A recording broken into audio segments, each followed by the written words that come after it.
Hey everyone, Pyramid Intel.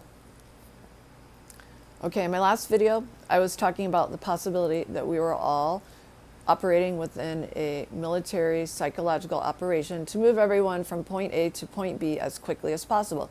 And this is done through trauma, through breaking everyone down mentally and physically somewhat, so that you kind of go into a little bit of a state of shock, and then they can steer you where they want you to go or give you new information, a new way of being. So, and in the last video, I gave a lot of examples of how this could possibly be what's occurring. So what I want to talk about right now is along the same lines to look at how quickly we are being changed in some areas and the possibilities about why this is happening. So when the whole COVID thing happened and everyone went into lockdown, or all at once globally, boom, everyone's in their houses. Suddenly, no one's going to work. Nothing is happening. We've never had a shutdown or anything like that. So to move everyone from point A to point B that fast, all at once, was huge. And we did it. We were able to navigate that. So what did that do? That broke your system, because we all run on autopilot on systems, and we have for how long have we been doing all these things, and they effectively brought everything to a screeching halt. People were no longer going to work. They no longer had access to all the same goods. The entire flow of their day was totally interrupted. The kids were not going to school. A lot of parents had to totally redirect themselves to take care of the children and, help them with their education, their online. Everyone went in a completely new direction. It was crazy how quickly the entire direction changed. Add to that all the physical changes, the having to wear masks. You weren't getting enough oxygen. It was claustrophobic. You couldn't see people's faces. It was a million, different physical restrictions that were stressful. So you had just a change in every possible way. You had the fear of the unknown, of not knowing how any of this was going to turn out, what was going on. There was the financial redirection. All of it was really quite traumatic. And as we returned to a functioning system again, if you'll notice, many of those things never changed back the way they were.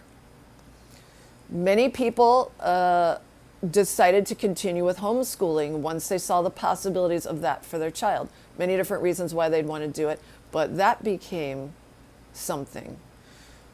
Some classes never went back to being one-on-one.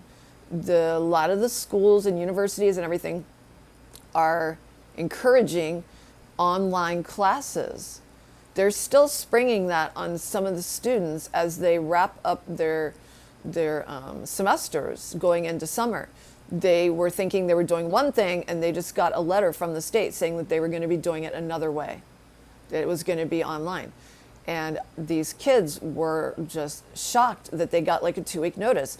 I was incredibly shocked, because that kind of a change at a state college, you know how long it takes to make a governmental change?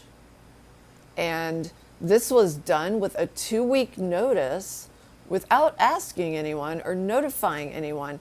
This change was made like on the fly. It's very odd. It's different. So anyway, they're getting everyone used to changing quickly and, being able to pivot, not something humans are really good at. And they're used to not staying in all the same systems and doing everything the same way. And they're used to doing everything online. Okay, you never thought you'd be able to get kids and little kids or anything used to having these experiences of doing everything online. They're doing it. More and more people are working from home, right? Working from home and seeing the joys in that, not something they'd ever necessarily want to do or even think that they could do. And yet they're discovering that they like it or they can do it. They're seeing all the positive sides of it, of being at home, being there for the kids and the family, et cetera, et cetera.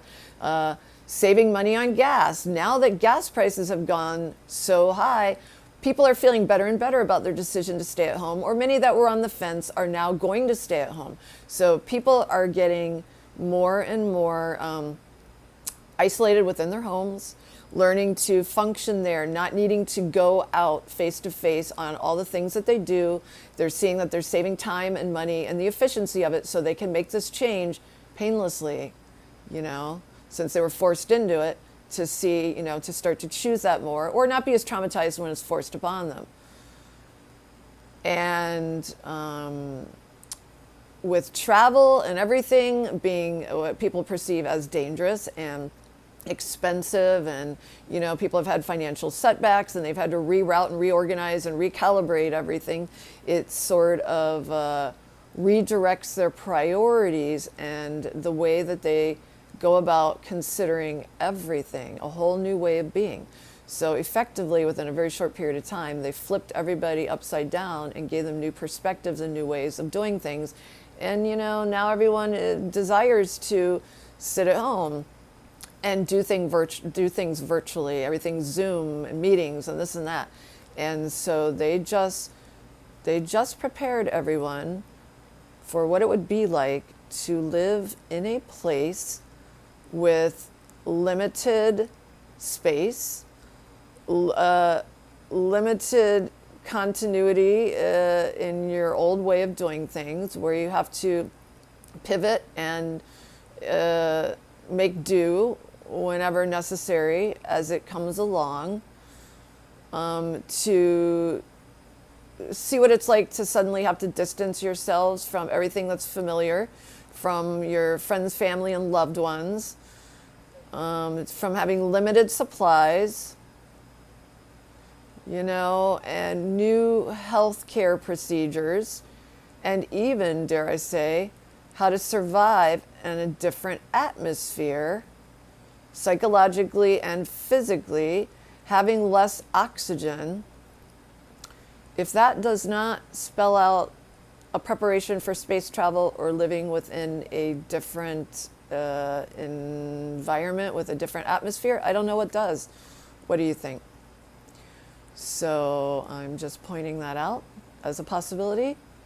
And if nothing else, it certainly is making us more flexible and forward thinking and adaptable, and that's always a good thing, because the only thing that makes you suffer truly is attachment. Buddha said attachment's the root of all suffering.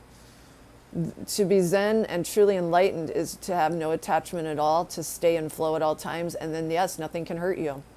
It's true. So if we have learned that, whether it was purposeful or whether it was just happened inadvertently through this whole procedure, it's still a step in the right direction. We're all headed in a positive direction. So that's my thought for the day. Hope you're having a great day. Bye.